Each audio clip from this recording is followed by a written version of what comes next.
On est toujours en direct depuis le Parc des Princes et le salon Your Future. On est là pour vous aider dans votre orientation, vous présenter des formations. Et là, on va parler de formations qui mènent justement à tous les métiers du domaine de la communication. Pour en parler, j'ai le plaisir d'être avec Emmanuelle Roulier. Bonjour Emmanuelle. Bonjour.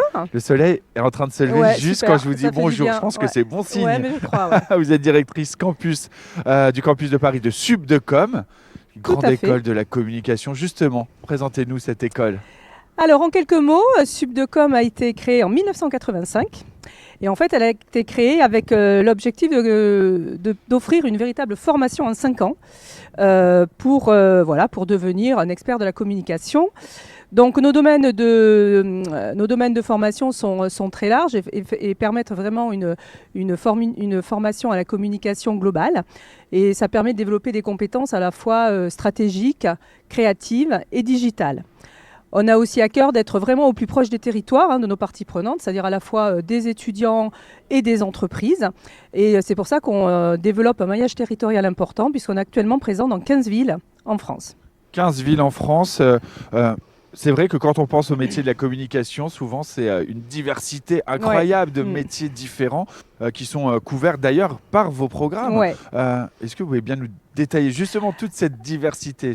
Alors c'est vrai que votre question est intéressante parce que c'est d'ailleurs beaucoup d'étudiants et de parents qui viennent sur le stand nous posent la question, mais à quoi ça mène comme métier? Oui.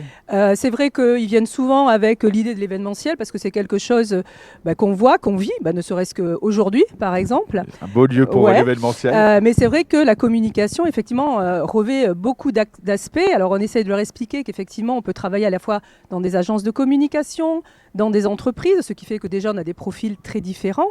Et puis après, la communication revêt énormément de domaines. On a des métiers plus spécialisés dans l'événementiel, dans le social media, dans les relations presse, dans les relations publiques. Après, des métiers même qui allient communication et marketing, avec par exemple un métier comme planeur stratégique dans les agences. Et puis après, des métiers justement qui permettent de manager tout ça comme un chef de projet ou un responsable de communication. Une large palette, un large éventail exactement. à la sortie de Subdecom. Justement, je sais que vous avez une approche pédagogique qui est très innovante. Comment les programmes vont être, eux, structurés pour offrir une expérience d'apprentissage vraiment pertinente, la plus pertinente avec cet éventail-là? Alors ça, c'est vrai qu'on travaille beaucoup là-dessus. Et c'est vrai que l'ADN de notre école, c'est vraiment la professionnalisation et basé surtout sur l'expérience. Donc en fait, chacun de nos programmes sont constitués bien entendu de modules et puis après de ce qu'on appelle des temps forts, qui sont des temps en fait où on va mettre l'apprenant vraiment en situation d'immersion et à le faire travailler donc sur des cas réels. On a aussi beaucoup de nouveautés dans nos programmes. Alors ça, vous allez dire, on en parlera peut-être un petit peu plus tard, mais c'est très lié aussi à notre milieu de la communication qui évolue très vite. Et puis, je vous parlais tout à l'heure de la notion de territoire. Et on a développé effectivement, chaque campus, des formations spécifiques à notre bassin, à nos territoires. Par exemple, nous, sur Subdecom Paris, on a un bachelor passion sur tout ce qui est médias, enregistrement, puisqu'on a un podcast. À Montpellier, ils ont le gaming, par exemple. À Nantes, c'est sur la culture et la musique. À Nice, c'est sur l'influence. Donc voilà, donc on essaye de proposer effectivement des formations adaptées. Et puis tout ce panel de formation est aussi complété par des éléments, ce qu'on appelle hors les murs, c'est-à-dire des conférences, des visites. Et d'ailleurs, juste dans quelques mois, nos étudiants reviendront ici dans le cadre de la spécialité communication sportive pour visiter le parc. Et ben voilà.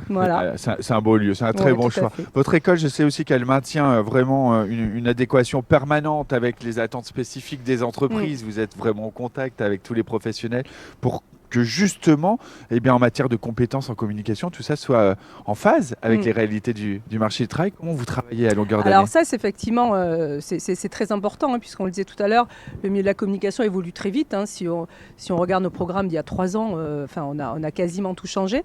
Et on a plusieurs moyens justement de se tenir proche, et de connaître un petit peu les attentes du marché. On a notamment ce qu'on appelle le baromètre de la communication. C'est un baromètre qu'on réalise chaque année auprès de nos partenaires. Et là, ça nous permet de voir les tendances en termes de recrutement. qui est recruté, avec quel profil et surtout les compétences attendues par les recruteurs. Donc ça, c'est un premier point. Et puis ensuite, on a des comités d'experts, notamment le COP, le comité d'orientation et de prospective, qui est constitué par des professionnels de la communication et avec lequel on échange sur justement les attendus et surtout effectivement sur les besoins dans les métiers de la communication. J'imagine qu'en plus, Subdecom, elle a des partenariats bien particuliers avec les entreprises du secteur de la communication. Oui, alors, j'imagine que ça joue aussi sur l'employabilité, parce que c'est ça que les étudiants veulent entendre. C'est une évidence, il y a ça, donc les partenariats. Alors on développe beaucoup de partenariats au niveau national avec notre direction de marque, donc des partenariats avec des grandes entreprises comme Orange, La Poste. Et puis après, nous, au niveau local aussi, on développe notre propre maillage de partenariats. Juste pour vous donner vraiment quelques exemples sur Paris, cette année, on va travailler avec une agence de communication qui s'appelle Marie-Antoinette, dans laquelle, par exemple, on a amené nos étudiants en première année pour leur faire découvrir des métiers. On va avoir une autre action sur les troisième années où ils vont vivre une journée en agence. Voilà. Et donc, l'objectif, c'est vraiment de mettre l'entreprise aussi et de mettre les agences au cœur de notre formation. Avant de conclure, comment Subdecom elle va favoriser l'internationalisation de ces programmes? Parce que forcément, on parle de communication, c'est l'ouverture à l'autre, c'est l'ouverture au monde, c'est des cultures différentes. Et comment ça va être favorisé? Et puis, quels avantages ça va offrir à vos étudiants? Alors, au niveau de l'organisation, on a un programme, on a des formations qui peuvent se dérouler à l'international. Alors, on a construit en fait un programme qu'on a voulu progressif et cohérent. C'est-à-dire qu'en deuxième année, on propose un départ en Irlande, mais pour apprendre l'anglais.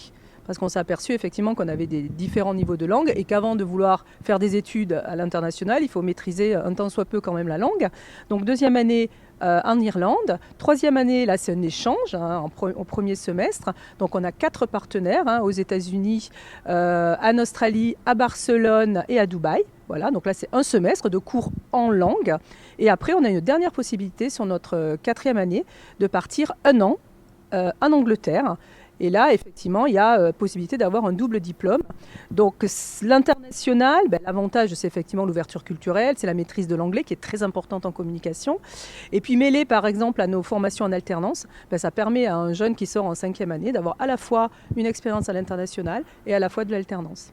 Si celles et ceux qui nous regardent ont encore des questions ou veulent plus d'informations parce qu'ils veulent rejoindre Subdecom, comment ça se passe? Comment ils s'y prennent? Alors c'est très simple, vraiment notre portail d'entrée c'est notre site internet. Il y a toutes les informations relatives à toutes nos formations, les contacts. Et puis ensuite, il y a les événements sur lesquels on est présent, nos salons, les portes ouvertes. Et puis bien entendu, un simple appel et on se fera un plaisir de renseigner les gens.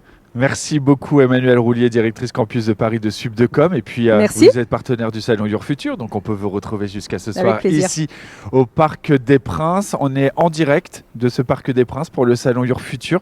Un petit coup de chapeau aux équipes parce que quand le soleil se lève, quand il repart, ça change la lumière et donc ça change les axes des caméras. Et donc au cadre, il y a Thibaut qui est très réactif et Robinson à la réalisation et toutes les équipes qui font un travail formidable pour travailler dans ces conditions et nous rendre ce plateau le plus agréable possible et pour vous le plus agréable possible à regarder. Bravo aux équipes. On va continuer, c'est direct, c'est pas fini, on est ensemble jusqu'à ce soir. On est en direct, à tout de suite.